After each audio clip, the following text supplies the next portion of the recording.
دریاب کے بے خواب رت جگہوں کی غماز آنکھیں آج بہن بہنوئی کو یاد کر کے پھر سمندر بن گئی تھیں۔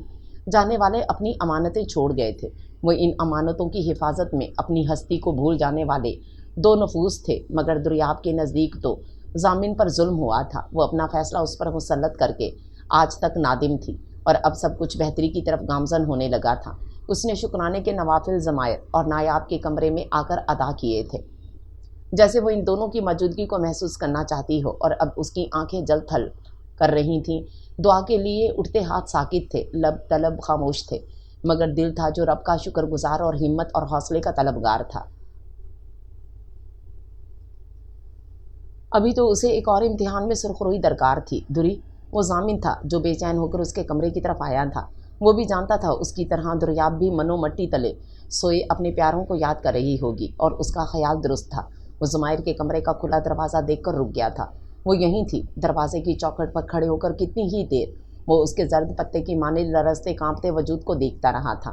وہ رو رہی تھی، اپنے پیاروں کو وہ ہر لمحہ یاد کرتے تھے، مگر آج وردہ کی رخصتی کے دن سب کے ہنستے مسکراتے چہرے ان کی نگاہوں میں گھومتے رہے تھے۔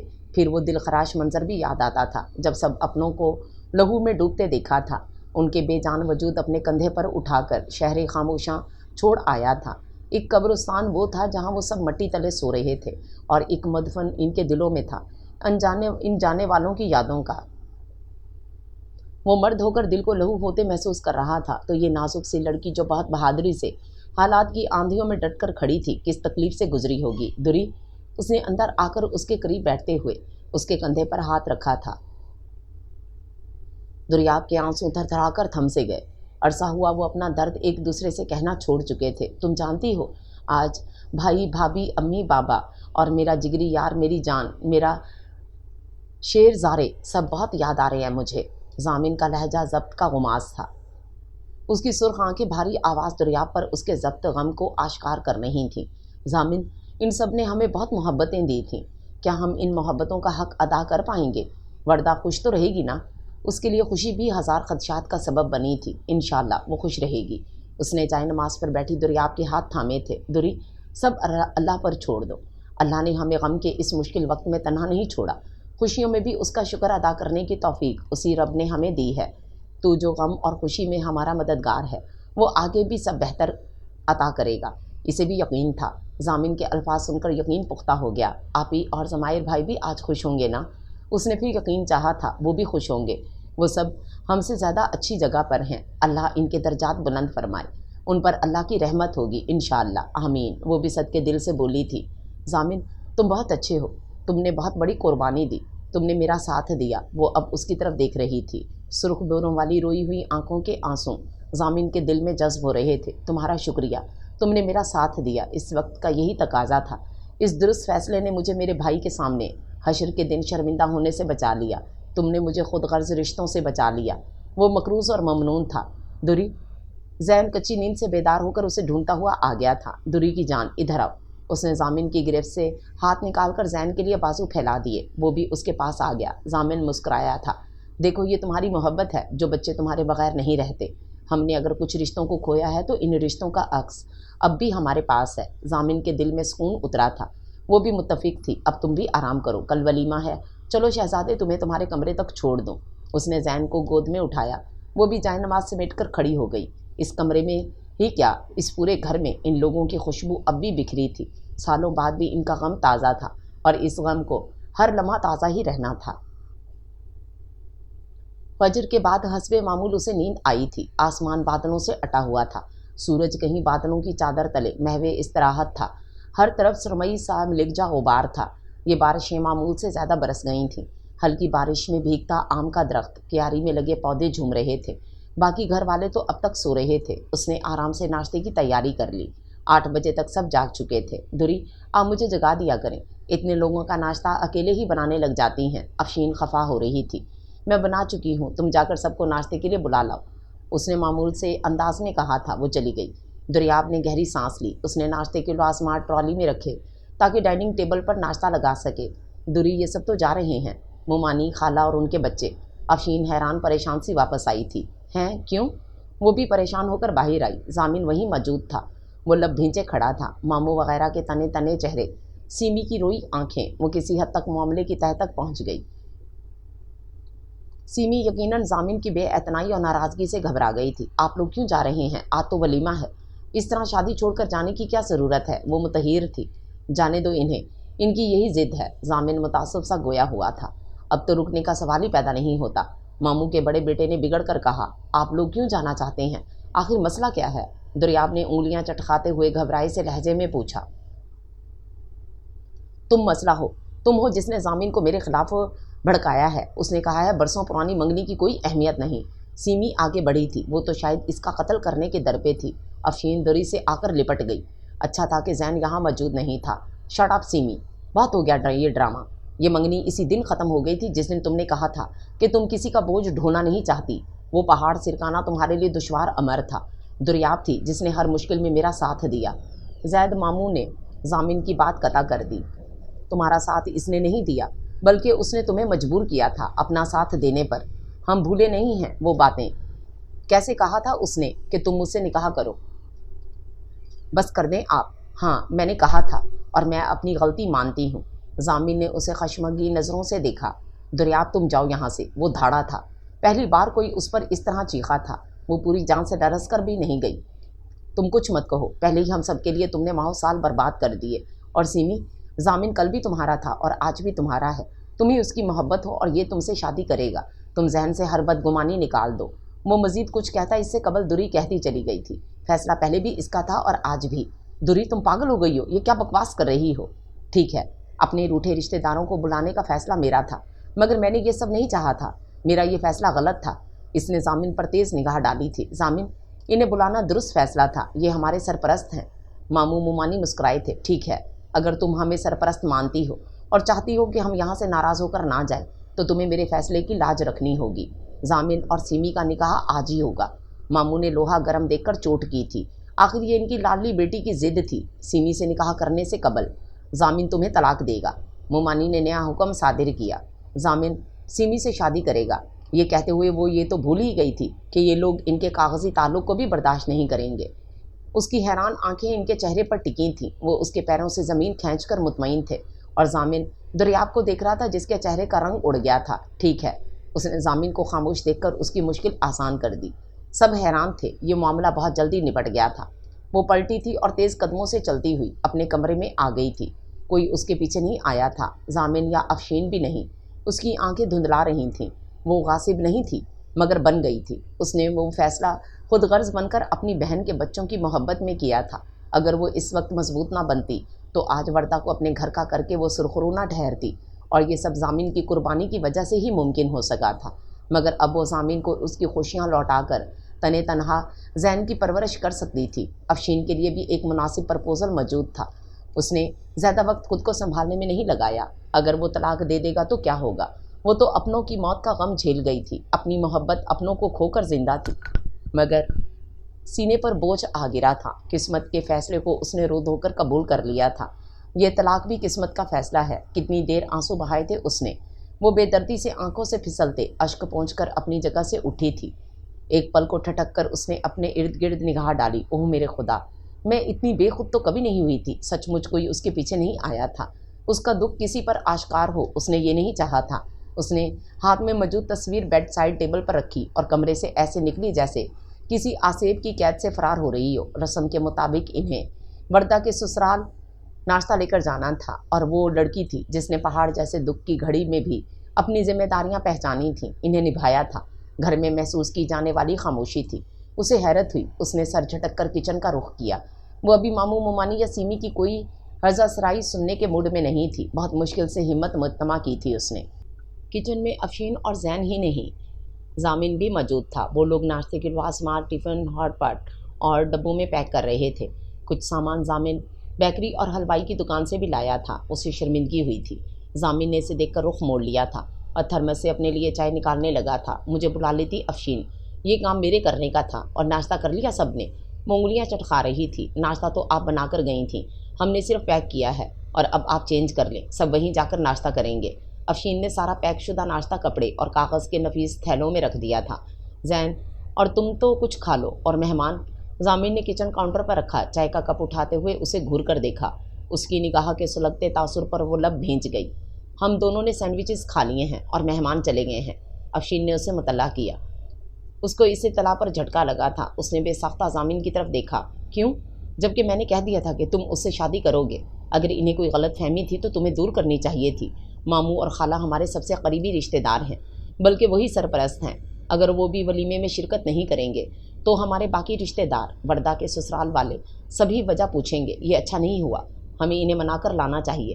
وہ براہ راست اس سے مخاطب تھی، مگر وہ چائے کی چسکیاں لیتے اسے کچھ اس طرح دیکھ رہا تھا جیسے وہ کسی اور زبان میں بول رہی ہو یا پھر مخبوط الحواس ہے۔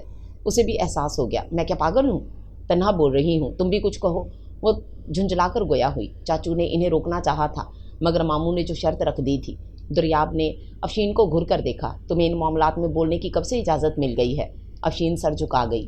افشین، تم اور زین جا کر تیار ہو جاؤ۔ ضامن نے اس کی جان خلاصی کرائی۔ اس کا روئے سخن اب ضامن کی طرف ہو گیا۔ تمہیں سیمی سے نکاح کرنا ہی ہے تو پھر اس شرط کو مسئلہ کیوں بنا رہے ہو؟ کر لو اس سے نکاح، ایک کاغذ پر 3 حرف ہی کھینچ دو ان کی تسلی کے لیے۔ وہ سکون سے گویا ہوئی تھی۔ اچھا، تعلق بنانا اور توڑنا تمہارے لیے اتنا ہی آسان ہے؟ وہ تلخ لہجے میں بولا تھا۔ کچھ بھی آسان نہیں ہوتا، مگر اپنوں کی خاطر کرنا پڑتا ہے۔ یہ نکاح ہم نے بچوں کی وجہ سے کیا تھا، اب یہ بڑے ہو گئے ہیں۔ افشین کے لیے بھی پرپوزل آ گیا ہے۔ زین لڑکا ہے، مجھے اس سے زیادہ لڑکیوں کی فکر تھی، مگر ہمارے رب کا شکر ہے اس نے ہمیں اس امتحان میں سرخرو کر دیا۔ تم نے اپنی محبت کی قربانی دی تھی، مگر اب تم آگے بڑھ سکتے ہو۔ ہم اوپر والے پورشن میں رہ لیں گے، تم نیچے اپنی فیملی کے ساتھ رہ سکتے ہو۔ وہ آج بھی معتبر بنی تنہائی فیصلے کر رہی تھی۔ تمہیں میری محبت اور قربانی کی فکر ہے یا پھر زارے کی محبت کی؟ وہ بھینجے لہجے میں مستفسر ہوا تھا۔ دوری نے الجھ کر اسے دیکھا۔ تم کہنا کیا چاہتے ہو؟ زارے کا یہاں کیا ذکر؟ زارے کا تمہاری شادی سے کیا تعلق؟ وہ تو اب اس دنیا میں بھی نہیں۔ اس نے حیرت سے ضامن کو دیکھا۔ وہ بھی دریاب کو دیکھ رہا تھا، مگر برہمی سے۔ دنیا میں نہیں، مگر ہمارے درمیان موجود ہے، تمہارے دل میں موجود ہے۔ ایسا نہیں ہے کہ مجھے اس بات پر اعتراض ہے، مگر اعتراض مجھے اس بات پر ہے کہ تم مجھے بھی زارے کی طرح رو چکی ہو۔ اور اب جھٹکا دوری کو لگا تھا۔ وہ سرخ چہرے کے ساتھ نظر جھکا کر آنسو روکنے میں کوشاں اس پر عیاں ہوتی چلی گئی تھی۔ بارش کی بوچھاڑ نے اسے اچھا خاصا بھگا دیا تھا۔ افشین اسے زبردستی صحن میں لے آئی تھی۔ مسلسل ہونے والی بارش کے سبب راستوں کی حالت سفر کرنے لائق نہیں تھی، اور وردہ نے اپنے شوہر کے کہنے پر ضامن کو فون کر کے ناشتہ لانے سے منع کر دیا تھا۔ ضامن نے ماموں کو کال کی تھی۔ وہ لوگ شدید ٹریفک جام اور بارش کے پانی کی سبب راستے میں ہی پھنس گئے تھے۔ ماموں سمجھے تھے اس نے فیصلہ بدل لیا ہے۔ وہ تو قاضی لے کر آنے کی بات کرنے لگے تھے۔ تم چاہے دریاب کو طلاق مت دینا، مگر سیمی سے شادی کر لو۔ وہ اس کایا پلٹ پر حیران ہوا تھا۔ ساری یہ ممکن نہیں ہے۔ یہ رشتہ اس وقت ختم ہو گیا تھا جب 8 سال پہلے میں نے دوری سے نکاح کیا تھا۔ میں نے آپ لوگوں کو شادی میں شرکت کے لیے بلایا تھا، اپنے گھر کا سکون برباد کرنے کے لیے نہیں۔ اس نے رابطہ منقطع کر کے سکون کی سانس لی تھی۔ وہ زین کے ساتھ شیڈز میں بیٹھا تھا۔ کچھ دیر قبل جب دوری پر انکشاف ہوا تھا کہ وہ اسے روتے ہوئے دیکھ چکا تھا تو وہ زمین میں گڑ کر رہ گئی تھی۔ مجھے سٹریس کی وجہ سے احساس ہی نہیں ہوا تھا، میں بے خیالی میں تمہارے کمرے میں چلی گئی تھی۔ اسے وضاحت کی ضرورت نہیں تھی۔ ضامن کو یقین تھا وہ اسی کے خیالات سے نبرد آزما اس کی خوابگاہ میں آنسو بہا رہی تھی۔ یہ کشمکش تو وہ کئی دنوں سے دیکھ رہا تھا۔ وہ خود سے ہی برسرے بیکار تھی۔ وہ سنجیدگی سے اسے دیکھتا رہا۔ وہ کنفیوز ہو رہی تھی اور بے خیالی میں یا پھر مجھے مرا ہوا تصور کر کے میری تصویر کو سینے سے لگائے آنسو بھی بہا رہی تھی۔ وہ تڑپ ہی گئی تھی۔ ضامن کس قدر بے رحم بن گیا تھا۔ ایسا مت کہو، ایسا نہیں ہے ضامن، تو اس کے سوا کیا کہوں؟ تم ایسے ہی زارے کے لیے روتی تھیں، وہ تو منو مٹی تلے جا سویا۔ میرا مدفن کہاں ہے، بتاؤ گی مجھے؟ وہ دبی آواز میں سسکیاں لے رہی تھی۔ ضامن کی آواز بلند ہو گئی تھی۔ وہ تو بہت حلیم طبع تھا، اس طرح غصے میں نہیں آتا تھا۔ اس کے رونے میں مزید شدت آ گئی تھی۔ ضامن نے 10 سیکنڈ اسے اس طرح روتے دیکھا تھا، پھر وہ اس کے قریب آ گیا۔ اس نے ہاتھ بڑھا کر اس کے چہرے سے ہاتھ ہٹانے چاہے تھے۔ میں تمہارا دل نہیں اجاڑنا چاہتی تھی، یہ سب خود بخود ہو گیا ضامن۔ میں تھک گئی ہوں خود سے لڑتے لڑتے۔ تم نے کیوں نہیں میری بات مانی، کیوں انہیں جانے دیا؟ وہ بے ربط بول رہی تھی۔ ضامن اس کے آنسو پہنچنا چاہتا تھا، لیکن پھر اس نے بازو اس کے کندھے پر پھیلا کر اسے آنسو بہانے کے لیے اپنا کندھا پیش کر دیا، اور وہ پہلے سے زیادہ شدت سے رونے لگی۔ میں موجود ہوں دوری، وردہ، افشین، زین اور تم، ہم سب ایک فیملی ہیں۔ تم بیوی ہو میری، میں اپنی بھتیجیوں بھتیجے کا اور تمہارا سرپرست ہوں۔ کوئی اور سرپرست بن کر ہماری زندگیوں میں مداخلت کرے، اس کی میں اجازت نہیں دوں گا۔ وہ مہمان تھے، چلے گئے۔ تم اس گھر کی مالک و مختار ہو۔ نکاح صرف کاغذی رشتہ نہیں ہوتا، ایجاب و قبول دل کے صحیفے پر رقم ہوتا ہے۔